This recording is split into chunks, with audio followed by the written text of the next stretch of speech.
வேத வசனத்தில் தான் அந்த ஆசீர்வாதத்தின் குறித்த வெளிப்பாடு நமக்கு உண்டாயிருக்கிறது. இந்த வெளிப்பாடு நமக்குள்ளா உண்டாக வேண்டும். தாவீது எல்லா கவசங்களையும் அந்த போர் வீரனுக்குரிய எல்லா ஆயுதங்களையும் அணிந்து கொண்டு அவன் புறப்படுறான். நடக்கக்கூட முடியல.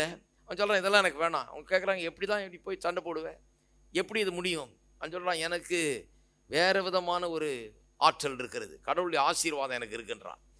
இந்த பெலிஸ்தீனை ஒன்றுமில்லாமல் ஆக்குவதற்கு எனக்கு கர்த்தர் எனக்கு பலனை கொடுத்துருக்கிறார். அப்படிப்பட்ட ஒரு அபிஷேகம் எனக்கு இருக்குது.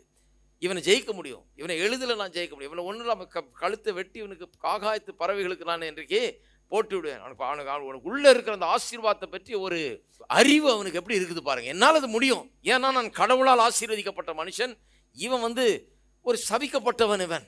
இவன் கர்த்தரை நிந்தித்து கொண்டிருக்கிறான். சாபம் அவன் தலைமையில் இருக்குது, என் தலைமையில் ஆசீர்வாதம் இருக்குது. அதனால் நான் அவனை ஒன்றுமில்லாமல் ஆக்குவேன்னு சொல்லி அந்த ஆசீர்வாதத்தின் மேலே அவனுக்கு ஒரு பெரிய